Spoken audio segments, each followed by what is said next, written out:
லேவியரின் வயது. தங்கள் பிதாக்களுடைய குடும்பங்களின்படியே பிதாக்களில் தலைமையாய் இருந்த லேவி புத்திரரின் பேர் டாப்பின் படியே தலைத்தலையாக எண்ணப்பட்ட 20 வயது முதல் அதற்கு மேற்பட்ட இவருடைய சந்ததியார் கர்த்தருடைய ஆலயத்து பணிவிடையை செய்தார்கள். இஸ்ரவேலின் தேவனாகிய கர்த்தர் தமது ஜனத்தை இளைப்பார் இருக்க பண்ணினார். அவர் என்றென்றைக்கும் எருசலேமில் வாசம் பண்ணுவார் என்றும், இனி லேவியர் வாசஸ்தலத்தை ஆகிலும் அதன் ஊழியத்திற்கடுத்த அதன் பணிமுட்டுகளில் எதையாகிலும் சுமக்க தேவையில்லை என்றும் தாவீது அவர்களை குறித்து சொன்ன கடைசி வார்த்தைகளின்படியே லேவி புத்திரரில் தொகைக்கு உட்பட்டவர்கள் 20 வயது முதல் அதற்கு மேற்பட்டவர்களாய் இருந்தார்கள். தாவீது லேவியரை எண்ணும்போது ஒரு சிறிய மாற்றத்தை உண்டு பண்ணுகிறார். மோசேயின் காலத்தில் லேவியரில் 30 வயதிற்கு மேற்பட்டவர் மாத்திரமே எண்ணப்பட்டார்கள். லேவியருக்கு 25 வயதாகும் வரையிலும் அவர்களுக்கு தேவாலயத்து பணிவிடை எதுவும் கொடுக்கப்படவில்லை.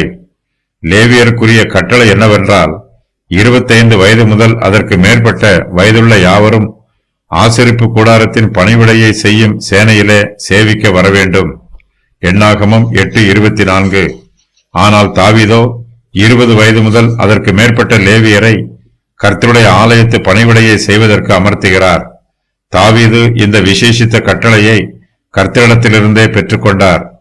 தங்கள் பிதாக்களுடைய குடும்பங்களின்படியே பிதாக்களில் தலைமையாய் இருந்த லேவி புத்திரரின் பேர் டாப்பின்படியே தலையாக எண்ணப்பட்ட 20 வயது முதல் அதற்கு மேற்பட்ட இவர்களுடைய சந்ததியார் கர்த்தருடைய ஆலயத்து பணிவிடையை செய்தார்கள்.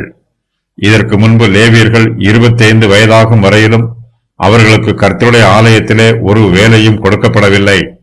இதனால் லேவியரில் அநேகர் ஒரு வேலையும் செய்யாமல் சும்மா இருக்கிறார்கள். அவர்களுக்குள்ளே சோம்பேறித்தனம் வந்துவிடுகிறது. தாவீது லேவியரிடத்தில் காணப்படுகிற சோம்பேறித்தனத்தை நீக்கிவிட்டு அவர்களை கர்த்தருடைய ஊழியத்திலே பயன்படுத்த விரும்புகிறார். ஆகையினால் லேவியரை எண்ணும்போது 20 வயது முதல் அதற்கு மேற்பட்டவர்களை எண்ணி அவர்களுக்கு கர்த்தருடைய ஆலயத்து பணிவிடையை ஒப்புக் கொடுக்கிறார்.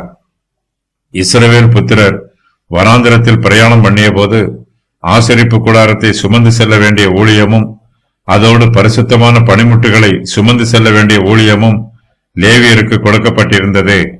இனிமேல் ஆசரிப்பு கூடாரத்தை சுமக்க வேண்டியதில்லை. லேவியரின் பணிவிடைகள் இனிமேல் எளிதாயிருக்கும். லேவியர்கள் 20 வயதிலே ஆலயத்து பணிவிடையை செய்ய ஆரம்பிக்கும் போது அவர்களுடைய வேலைகளும் எளிதாயிருக்கும். அவர்கள் மீது அதிகமான பணிவிடைகள் சுமத்தப்பட மாட்டாது. இப்போது இஸ்ரவேல் புத்திரர் கர்த்தருடைய ஆலயத்திற்கு பலிகளை கொண்டு வரும்போது பலி செலுத்துவதற்கு உதவி செய்ய லேவியர்கள் ஆயத்தமாயிருக்கிறார்கள். பலி செலுத்துவதற்காக இஸ்ரவேல் புத்திரர் நீண்ட நேரம் காத்திருக்க வேண்டிய அவசியம் இல்லை. பலி செலுத்துதல் சீக்கிரத்தில் முடிந்து போகிறது.